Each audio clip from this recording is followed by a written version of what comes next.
There is a topography to a life shaped by silence. The valleys are deep, carved by words never spoken, and the peaks are sharp, painful moments of misunderstanding. My own internal landscape was a rugged, lonely place, mapped by a single, devastating word: burden.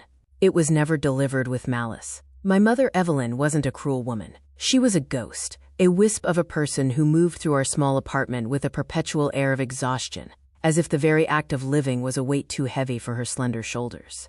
The word was her sigh, her refrain, the quiet soundtrack to my childhood. "It's a burden, this single life," she'd whisper, staring at the stack of bills, her fingers trembling as she tried to make the numbers add up. "Such a burden. This constant need," she'd murmur, handing me a bandage for a scraped knee, her eyes already looking past me, towards some private horizon of weariness. "Don't be a burden on the neighbors," she'd caution if I lingered too long on their porch, smelling the rich scent of a family dinner I wasn't invited to. I learned the architecture of apology before I learned long division. I was sorry for the noise my shoes made on the floorboards. I was sorry for the hunger that made my stomach rumble. I was sorry for the simple, fundamental fact of my existence, which required food, space, and a sliver of attention. I became a small, quiet boy. I learned to cook simple meals, canned soup, scrambled eggs, so she wouldn't have to. I learned to stitch up torn jeans and darn socks, my clumsy fingers mimicking the movements I'd seen in old movies. I made myself as small and unobtrusive as a shadow, hoping to lessen the load. The house she built for me and my soul was a stark, cold structure. Its walls were made of, "I'm sorry." Its foundation was, "I won't be any trouble." And its roof was the constant, aching fear of being too much. By the time I was 17, the windows were so grimy with neglect, I could barely see the outside world. I saw other kids, loud, messy, demanding, and they seemed like creatures from another planet, their easy confidence a language I couldn't speak. The day I told her I'd enlisted in the Marines, I did it in the kitchen, the site of so many silent meals. I stood straight, my heart hammering against my ribs like a bird trying to escape a cage. I told her it was for the college money, for the discipline, for a future.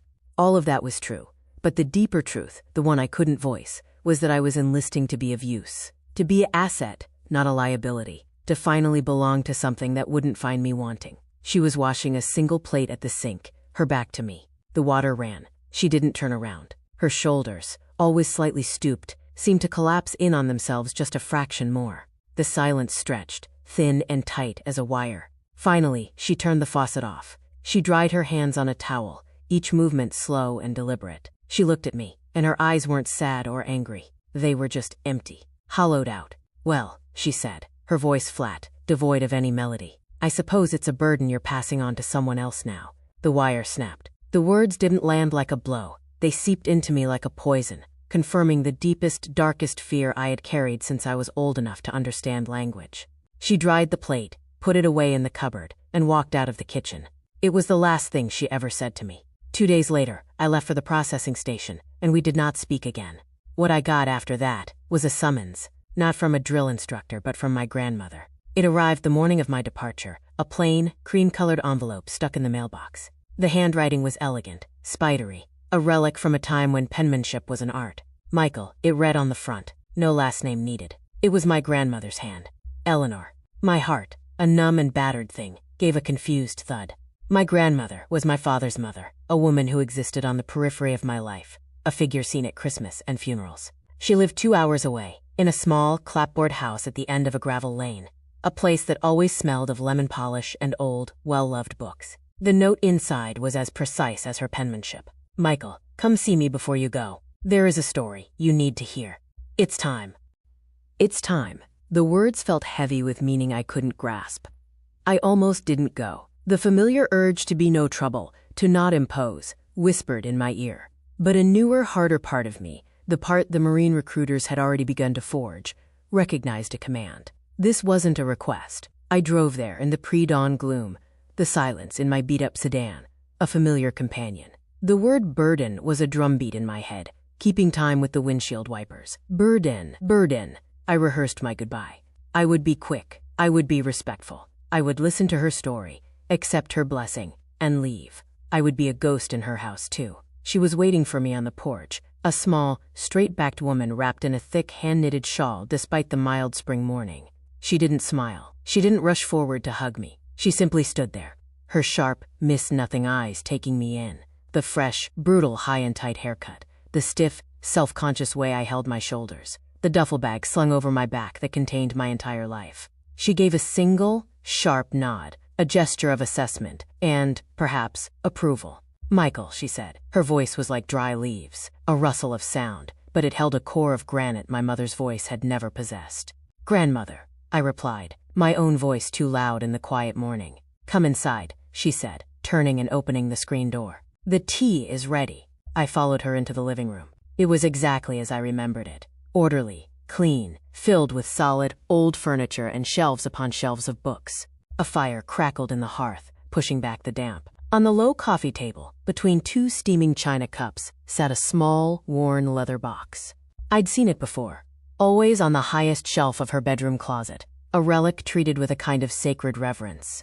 It was always locked. She gestured for me to sit in the worn velvet armchair opposite hers. I perched on the edge, my back ramrod straight, my duffel bag at my feet like an anchor. She didn't pick up her tea. Instead, she folded her hands in her lap and looked directly at me, her gaze so intense I felt it physically. "Your mother called you a burden," she began. It wasn't a question. It was a statement of fact, dropped into the quiet room like a stone into a still pond. The air left my lungs in a quiet rush. I flinched. The old wound prodded. I could only nod, my throat too tight for words. "She was wrong," Eleanor said, and her voice left no room for argument. "It was a verdict, but to understand why, you need to know where that word came from. It was a ghost in our house, long before you were born. It was never yours to carry." She leaned forward, her movement slow and deliberate, and picked up the leather box. She placed it in my hands. It was surprisingly heavy for its size, dense with history. "Open it, Michael." From the pocket of her cardigan, she produced a small, tarnished silver key. I took it, my fingers clumsy. The lock turned with a soft, precise click that sounded like the turning of a page in a long, sealed book. Inside, there was no jewelry, no stacks of money, no legal documents. There was a stack of letters, tied with a faded blue ribbon, and a single, black and white photograph. I picked up the photograph first. It was of a young man in a Marine Corps dress uniform, the high collar sharp, the globe and anchor emblem clear on his hat. He couldn't have been more than 20. He had a strong jaw, a direct gaze, and a smile that was both confident and gentle. He had my eyes, the exact same shade of hazel, the same slight tilt at the corners. He had my build, the same broad shoulders. I was looking at a ghost, and the ghost was me. "This is your grandfather," Eleanor said, her voice softening for the first time. "Staff Sergeant Robert Miller. He died on Iwo Jima, 2 months before your mother was born." I stared at the image, my thumb tracing the edge of the photograph. I had never seen a picture of him. My mother had a single, blurry photo of my own father, who had left when I was 2, but of her father, nothing. It was a void she never spoke of. When the telegram came, Eleanor continued, her eyes fixed on the fire, seeing a different time. It wasn't just news. It was an annihilation. The man I loved, the father of my child, gone. Just like that. The grief, it wasn't an emotion. It was a physical presence, a weight on my chest so immense I could barely breathe. It was a darkness that swallowed the sun. She took a slow, shaky breath, and I saw, for the first time, the young widow she had been beneath the grandmother's composure. I was alone in this house, pregnant, terrified. And one night, a few weeks after the news, I broke. I was on my knees on this very floor, and the word "just" came out. It was a whisper, choked with tears. "This child," I said, "this child will be a burden. How can I do this alone?" The confession hung in the air between us, stark and terrible. My gaze snapped from the photograph to her face. The air left my lungs in a silent gasp. The foundation of my world, the very bedrock of my pain, shifted. "I was wrong to give voice to it," she said, her eyes now locking with mine, fierce and unwavering. "It was the fear talking, the despair. But a word, once spoken, has power. And your mother," she heard me. She was in my womb when I whispered that awful, faithless word. She was born into the echo of it. She carried it in her bones her whole life, and she never, ever, understood its context. She only knew the weight of it. It was the first inheritance I ever gave her. She reached out and covered my hand with hers. Her skin was thin as parchment, cool and dry, but her grip was iron. So when she had you, and she was alone, and she was afraid, history repeated itself. It was the only word she had for the crushing weight of responsibility, for the terror of failing. She wasn't calling you a burden, Michael. She was repeating the curse that was whispered to her before she ever drew breath. She was passing on the ghost. I looked down at the box. The letters, I now understood, were from him, from Robert, sent from training camps and troopships and the edge of the world. The photograph was the last visual memory she had of the man she loved. This wasn't a box of keepsakes. It was a casket for a ghost, and a key to my own prison. My grandmother had indeed finished me off. She had taken the lonely, apologetic boy I had been and dismantled him, piece by painful piece. And from the rubble, she was handing me the tools to build a man. I carried that photograph through the hell of boot camp. When the drill instructors screamed in my face, their spittle hitting my skin, I'd clutch the worn edges in my pocket and see my grandfather's steady gaze. When the pack felt like it would grind my spine into dust on a forced march, I'd remember the weight he had carried, a weight that ended in black sand under a Pacific sun. I wasn't carrying a burden. I was carrying a legacy. I carried it through 2 tours in the deserts of Afghanistan. The sand there was a different color, but it was just as hungry. When the fear was a live wire in my veins, when the silence of a watchful night was more terrifying than any noise, I would take out the photograph, its surface now protected by a small plastic sleeve. In the dim glow of a red lens flashlight, I would look at his face. We were connected across time, 2 men in uniform, bound by more than just blood. He was my silent talisman, my reminder that I came from a line of men who did not break. Years later, I stood at my mother's funeral. The cancer had taken her quickly, a final, brutal efficiency to a life marked by struggle. The resentment had softened over the years, worn smooth by the understanding my grandmother had given me. I saw her now not as a monster, but as a casualty of a war that ended long before she was born.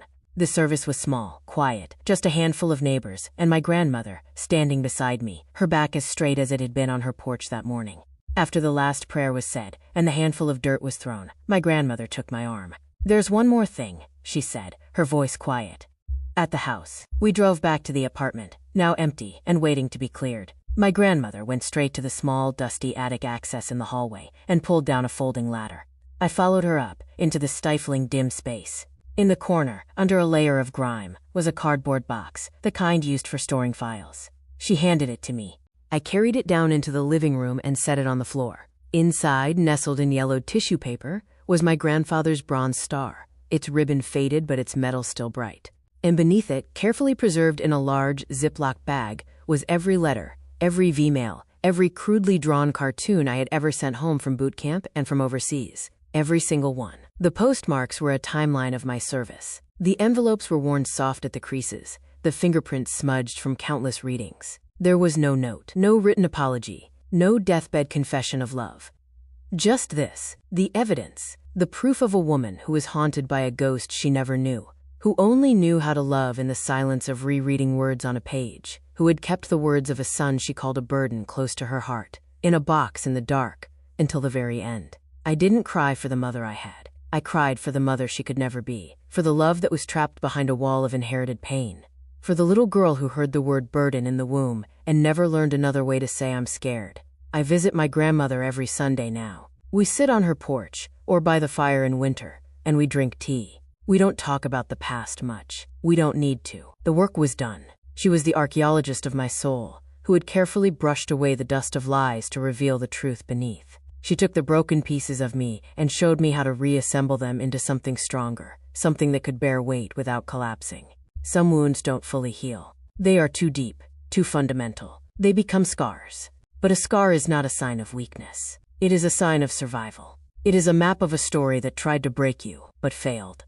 My grandmother didn't just give me a story. She gave me a new foundation, one built on granite instead of sand. And on it, I have built a life. It is a quiet life. A strong one. It is a life where I am careful with my words, knowing the power they hold across generations. It is a life where I am finally and completely my own.